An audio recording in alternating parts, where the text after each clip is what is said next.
নমস্কার বন্ধুরা, welcome to ইউনিকন। তো বন্ধুরা, এই ভিডিওতে কিছু ক্রিকেট রিলেটেড আপডেটস নিয়ে আলোচনা করব। ভারত পাকিস্তান নিয়ে অনেকগুলো বিষয় বলার আছে, সেইগুলো নিয়ে কথা বলবো। প্রথমত, ভারত বনাম পাকিস্তান টি-20 বিশ্বকাপের যে 15ই ফেব্রুয়ারি ম্যাচ হবার কথা, সেই ম্যাচটা পাকিস্তান বয়কট করতে চলেছে। যেখানে পাকিস্তানের তরফ থেকে একটু নাটক চলছিল যে তারা টি-20 বিশ্বকাপ বয়কট করবে, এখন তারা বলছে ভারতের এগেনস্টে ম্যাচটা তারা বয়কট করবে। যদিও পাকিস্তান এমন একটা দেশ যাদেরকে একদমই বিশ্বাস করা যায় না, তারা আজ এই বলছিল ওয়ার্ল্ড কাপ বয়কট করবে, সেখান থেকে ইন্ডিয়ার ম্যাচ বয়কট করবে চলে এসেছে। এবার যদি দুদিন বাদে বলে আমরা সব ম্যাচ খেলবো, তাহলেও অবাক হবার কিছু থাকবে না। তবে যদি পাকিস্তান বয়কট করে, সেটা কি পাকিস্তানের জয়? আমি তো বলবো কিছুটা অবশ্যই। তার কারণ হচ্ছে পাকিস্তান এমনিও জানে ইন্ডিয়ার সঙ্গে তারা খেললে তারা হারবেই। অস্ট্রেলিয়ার বিরুদ্ধে পাকিস্তান এই সিরিজ জিতে গেছে 3-0, তবে সেটা থেকে খুব একটা পাকিস্তানি ফ্যানেদের লাফানোর কিছু আমি দেখছি না, কারণ ইন্ডিয়ার বোলিং অ্যাটাক বা ইন্ডিয়ার স্পিনের এগেনস্টে খেলা অনেক বেটার, এবং এর মানে অস্ট্রেলিয়াকে আন্ডার এস্টিমেট করারও কোনো কারণ দেখছি না। কারণ এমনিতেই আইসিসি টুর্নামেন্টে অস্ট্রেলিয়া আলাদাই টিম হয়ে যায়, আর তার উপর যখন এই টিমে Hazlewood, Nathan Ellis, Maxwell, Tim David তারা আসবে, এই টিমটা আলাদা লেভেলেরই হয়ে যাবে। তবে হ্যাঁ, পাকিস্তান তারা টি-20 বিশ্বকাপ বয়কট করছে, সেখান থেকে আমরা ইন্ডিয়ার এগেনস্টে ম্যাচ বয়কট করছি, সেই জায়গাতে চলে এসেছে।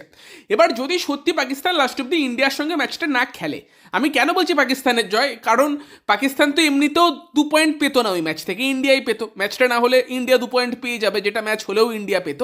এবং সেই জায়গাতে কিন্তু তারা একটা এমন দেখাবে যে দেখেছো আমাদের কি ইগো, আমরা ইন্ডিয়ার এগেনস্টে খেললাম না, আমরা এই করলাম সেই করলাম। এবং সেটা একদিকে কিন্তু একটা লসও হবে ব্রডকাস্টারদের, যারা প্রচুর টাকায় কিন্তু এই আর কি আইসিসি টুর্নামেন্টগুলো সত্ত্ব কেনে, কারণ এই ইন্ডিয়া বনাম পাকিস্তান ম্যাচটা থেকেই তারা বেশিরভাগ টাকাটা কামায়। এটা একদম 100% সত্যি কথা। সেই জায়গাতে কিন্তু আঘাতটা লাগবে। এবং আমরা জানি যে বিসিসিআই তাদের কাছে প্রচুর টাকা, তারপরও তারা কিন্তু পাকিস্তানের এগেনস্টে ম্যাচ কোনোদিন বয়কট করবে না। যত আইসিসি টুর্নামেন্ট যত যা হবে, সবাইতে বর্তমানে ইন্ডিয়া পাকিস্তান ম্যাচ থাকবেই। এবং অ্যাকচুয়ালি ব্যাপারটা খারাপও হবে না, কারণ কি বলতো, এই যে একটা ইন্ডিয়া পাকিস্তান প্রত্যেক টুর্নামেন্টে দেখে দেখে আমাদেরও বিরক্তি এসে গিয়েছে। একটু অন্য টিম রাখো, হ্যাঁ তুমি সুপার 8 বা সেমিফাইনালে ইন্ডিয়া পাকিস্তান ম্যাচ রাখো না। এবারেও যেখানে ইন্ডিয়া সব ম্যাচগুলো ভারতে খেলবে, পাকিস্তান ভারতে আসবে না, সেখানে ওই একটা ম্যাচ খেলার জন্য ভারতকে শ্রীলঙ্কাতে যেতে হবে, যেখানে বিশ্বকাপ ভারতে হচ্ছে। তাও ইন্ডিয়া পাকিস্তান ম্যাচটা তারা গ্রুপ স্টেজে রাখবেই। সেখানে যদি পাকিস্তান এই ম্যাচটা না খেলে, সেখানে হয়তো ভবিষ্যতে আমরা সেই জায়গাতে চেঞ্জ দেখতে পেতে পারি। এবং ব্রডকাস্টারদের যে লসটা হবে, আমার মনে হয় সেটা পাকিস্তানের ওপর থেকে তোলা উচিত। যে আইএসিসির একটা রেভিনিউ যেটা পাকিস্তান পায়, সেটা তাদের না দিয়ে সেটা ব্রডকাস্টারদের ক্ষতিপূরণ হিসেবে দিতে পারে। এটা করলে সাপও মরবে, লাঠিও ভাঙবে না, সেটা একটা ভালো ব্যাপার হবে। এবং এই জায়গাতে কিন্তু এই একটা খবর বেরিয়ে আসছে যে ইন্ডিয়ার এগেনস্টে কিন্তু ম্যাচটা পাকিস্তান বয়কট করতে পারে।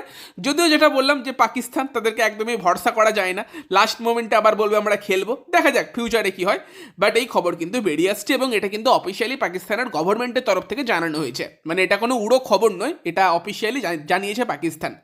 বাকি যদি আমরা কথা বলি, ভারত পাকিস্তান আজকের ম্যাচ ছিল ইন্ডিয়া আন্ডার-19 এবং পাকিস্তান আন্ডার-19 মধ্যে। আর কেন পাকিস্তানের কোনো উন্নতি নেই, তুমি এই ম্যাচটা দেখলে তুমি বুঝতে পারবে। কারণ ইন্ডিয়া এই ম্যাচে ফার্স্টে ব্যাট করতে থেকে 252 রান করেছিল, পাকিস্তানকে ওই 33 ওভারের মধ্যে রানটা চেস করতে হতো।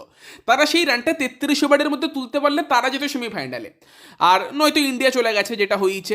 এবং সেই জায়গাতে দাঁড়িয়ে ভাই পাকিস্তান চেষ্টাই করলো না 33 ওভারের মধ্যে রানটা তোলার। পাকিস্তান বি লাইক যে আমাদের সেমিফাইনাল দরকার নেই, ইন্ডিয়াকে হারালেই চলবে। কিন্তু যাদের মাইন্ডসেটে এরকম লুজারদের মতো হয়, তারা রেজাল্টও সেই রকমই পায়। লাস্ট অব্দি কোয়ালিফাই তো করতে পারলোই না, ম্যাচটা মনে হচ্ছিল পাকিস্তান জিতে যেতে পারে, বাট সেখান থেকে ভারতের কামব্যাক, এবং যেটা আমরা দেখেই থাকি, ভারত আবারও পাকিস্তানকে একটা বিশ্বকাপের ম্যাচে হারিয়ে দিয়েছে। আন্ডার-19 ওয়ার্ল্ড কাপের ম্যাচও কিন্তু আজকে ভারত জিতেছে, এবং বড় ব্যবধানে জিতেছে, 58 রানে জিতেছে, যেখানে কিন্তু পাকিস্তান 194 রানই অল উইকেট হয়ে গিয়েছে। তো কংগ্রাচুলেশন ভারতের আন্ডার-19 দলকে। ভারতীয় ব্যাটসম্যানদের মধ্যে স্পেশাল মেনশন করতেই হবে ভেদান্ত ত্রিবেদীকে, যেখানে বৈভব সূর্যবংশী, অ্যারন জর্জ, আয়ুষ মাত্রে পরপর 47 রানে 3টে উইকেট পড়ে গিয়েছিল। 47-এ কোনো উইকেট ছিল না ইন্ডিয়া, সেখান থেকে 47-এই বোধহয় 3 হয়ে গিয়েছিল। সেই জায়গাতে এসে ভেদান্ত ত্রিবেদী প্রথম থেকেই তার একটু পজিটিভ অ্যাপ্রোচ ছিল, ভালো ব্যাটিং করে। বিহান মালহোত্রা, অভিজ্ঞান কুন্ডু, আর.এস. আম্বরিশ, কনিষ্ক চৌহান, তাদের নিয়ে কিন্তু ভালো পার্টনারশিপ করে ইন্ডিয়ার রানটাকে 252 রানে পৌঁছে দেয়। এবং দেন ইন্ডিয়া বোলিং করতে এসে শুরুর দিকে একটু পাকিস্তান ভালো ব্যাটিং শুরু করে, সেটা আমি বলবো। বাট পরের দিকে কিন্তু খিলান প্যাটেল এবং আয়ুষ মাত্রে যারা আমরা ব্যাট থেকে রান চাই, সে বল হাতে ম্যাচ ঘুরিয়ে দেয়। যদিও এই ম্যাচের অন্যতম একটা বড় নায়ক কিন্তু কনিষ্ক চৌহান, যে 10 ওভারে 30 রান দিয়ে একটা উইকেট নিয়েছে এবং মিডিল ওভারে পুরোপুরি টাইট লাইন লেন্থে বোলিং করে কিন্তু পাকিস্তানের ওপর চাপ বাড়িয়ে দেয় এবং দেন খিলান প্যাটেল আর আয়ুষ মাত্র উইকেট তুলে তুলে কিন্তু পাকিস্তানকে হারিয়ে দেয় লাস্ট অব্দি। ম্যাচের পর কোনো হ্যান্ডশেক হয়নি, যেটা আমরা এক্সপেক্টই করেছিলাম। বৈভব সূর্যবংশী ভাই অ্যাগ্রেসিভ ছিল, ওই কি বালুচ ছিল প্লেয়ারটা পাকিস্তানের। ও তো আউট হওয়ার পর বৈভব সূর্যবংশী ওকে মারতে টারতে যাচ্ছিল নাকি, দেখলাম কনিষ্ক চৌহান একদম তাকে সঙ্গে সঙ্গে ধরে নিল। তো সেই জায়গাতে ইন্ডিয়া আবারও একটা ম্যাচ জিতেছে। তবে এই ম্যাচ চলাকালীন দেখা গেল সরফরাজ খান মোবাইল ঘাঁটছে, যেটা একদমই অ্যালাউ নেই। সেটা কিভাবে করছে কে জানে ভাই, তবে সেই জিনিসটা কিন্তু দেখা গেল। এটার বিরুদ্ধে কোনো অ্যাকশন আইসিসি নাই কিনা সেই দিকেও আমরা নজর রাখবো। বাকি আজকে পাকিস্তানের এগেনস্টে কিন্তু ক্যামেরন গ্রিনের দিন খুব একটা ভালো যায়নি। আমি বুঝলাম না যে পাকিস্তানের যে মাঠে খেলা হচ্ছিল ওই মাঠে কি ফার্স্ট ইনিংসে, হ্যাঁ বোঝা যাচ্ছিল যে ফার্স্ট ইনিংসে ব্যাটিং তুলনামূলক ইজি, সেকেন্ড ইনিংসে আরেকটু পিচ স্লো হয়ে যাচ্ছে। তবে পাকিস্তান প্রত্যেকটা ম্যাচে টস জিতে ফার্স্টে ব্যাটই করলো। ওয়ার্ল্ড কাপের আগে যে নিজেদেরকে একটু চ্যালেঞ্জ দেওয়া, যে সেকেন্ড ব্যাটিং করি, বল ঘুরছে কি দেখি, একদমই সেই সব রাস্তায় গেল না। আরও একটা প্রমাণ কেন পাকিস্তান লুজার টিম।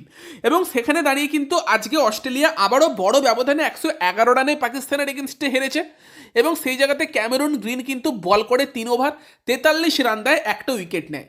এবং ইন্টারেস্টিং বিষয় যে 20 নম্বর ওভারে কিন্তু ক্যামেরন গ্রিন বোলিং করতে যায়। তবে এক্সপেন্সিভ গিয়েছে এবং 3 ওভারে 43 রান খেয়েছে। ব্যাট করতে এসে খুব একটা আবারও সাপোর্ট ক্যামেরন গ্রিন পায়নি। একদিকে সে ছিল, উল্টো দিকে আবারও Mitchell Marsh, Matthew Short, Matt Renshaw, তারা সব আউট হতে শুরু করে। দেন মার্কাস স্টোইনিসও আউট হয়ে যায় এবং দেন ক্যামেরন গ্রিনও আউট হয়, যে কিন্তু 24 বলে 22 করে। আজকে ক্যামেরন গ্রিন 2টো 4 মেরেছিল, তবে যে বলটাই আউট হলো ভালো বল, সেটা বলতেই হবে, ভালো বলে আউট হয়েছে। বাট ডেফিনেটলি ক্যামেরন গ্রিনের ইনিংসটা কিন্তু সেইভাবে চলতেই পারেনি আজকের ম্যাচে, একটুখানি স্লো ইনিংসই ছিল, 24 বলে 22 করেছে। সেখানে ডেফিনেটলি ক্যামেরন গ্রিন সেই এবিলিটিটা দেখিয়েছে যে দরকারের সময় সে ধরে খেলতে পারে স্পিনের এগেনস্টে। এবং বাকি অস্ট্রেলিয়ান ব্যাটসম্যানদের থেকে ক্যামেরন গ্রিন বেটার খেলেছে, বাট ডেফিনেটলি আরেকটু বেটার তার থেকে আমাদের এক্সপেকটেশন থাকবে। তবে কেকেআর ফ্যানেদের এই নিয়ে ভাবার দরকার নেই, কারণ ইডেনের কন্ডিশনে যেখানে বল ভালো ব্যাটে আসবে সেখানে ক্যামেরন গ্রিনের এই টাইপের কোনো সমস্যা হবে না, সে তার স্ট্রোক প্লেটা ইজিলি করতে পারবে। আর এরকম কন্ডিশন হলে অপোনেন্টের জন্য নারায়ণ ভরুণ এবং অনুকূল রায় যথেষ্ট। তো সেই একটা ব্যাপার থাকছে, সেই নিয়ে চাপের কিছু নেই। আর লাস্টে যদি কথা বলি তোমার মাতিসা পাথিরানার বোলিং নিয়ে, যে কারণে ভিডিওটা দিতে এত রাত হলো, কারণ শ্রীলঙ্কার সঙ্গে আবারও ইংল্যান্ডের একটা বৃষ্টিবিঘ্নিত ম্যাচটা একটু রাত করে শেষ হলো। High scoring match, England run chase করে জিতলো। মাতিসা পাথিরানা 4 ওভারে 47 রান দিয়ে 2টো উইকেট নিল। হ্যাঁ এক্সপেন্সিভ অবশ্যই গিয়েছে কিছুটা, তবে পজিটিভও অবশ্যই আছে। এবং এই ম্যাচে প্রথম ওভার কিন্তু মাতিসা পাথিরানা বোলিং করে, মানে একদম নতুন বলে বোলিং। প্রথম ওভারে কিন্তু 10 রান দেয়, ফিল সল্টকে আউট করে, যেখানে প্রথম বলে সল্ট সিঙ্গেল নেয়, দেন বাটলার পাথিরানারই পেসটা কাজে লাগিয়ে 2টো 4 মারে। তবে সেই ওভারেরই লাস্ট বলে কিন্তু ফিল সল্টের উইকেটটা পাথিরানা নেয়। ইন্টারেস্টিং বিষয় কি, যে নতুন বলে সুইং হয়তো করছিল না তার বল, বাট তার কিন্তু লেন্থ পারফেক্ট ছিল, গতি ঠিক ছিল, ওয়াইড কিন্তু একটাও করেনি।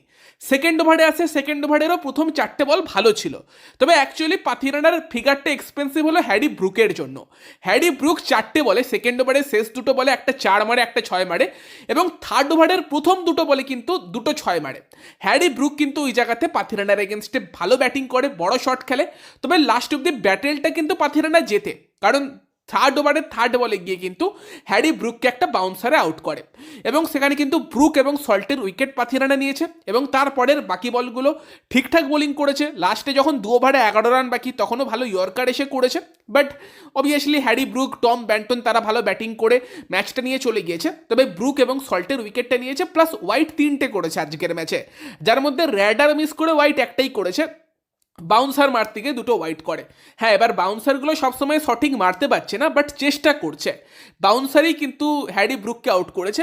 তো দেখো এমনিতে আমাদের 2000 এই সামনের যে আইপিএল 26-এর আইপিএল, সেখানে খুব একটা এক্সপেকটেশন পাথিরানাকে নিয়ে ছিল না, কিন্তু আগের দিন ভালো বোলিং করে পাথিরানা সেই এক্সপেকটেশন বাড়িয়ে দিয়েছে।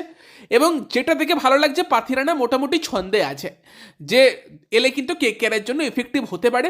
প্রথম ম্যাচের মতো দ্বিতীয় ম্যাচে অতটা একদম দুরন্ত বোলিং করেনি, তবে ঠিক আছে, হ্যারি ব্রুক তাকে 4টে বলে মেরেছে, বাট ওই 4টে বল বাদ দিয়ে দিলে যদি আমরা পজিটিভ দিকটা দেখার চেষ্টা করি, সেখানে কিন্তু পাথিরানা খারাপ বোলিং করেনি, মোটামুটি ঠিকই বোলিং করেছে। বাকি তোমাদের মতামত জানিও যে আজকে সল্ট এবং ব্রুকের উইকেটটাও নিয়েছে, পাথিরানার বোলিং নিয়ে কি বলবে।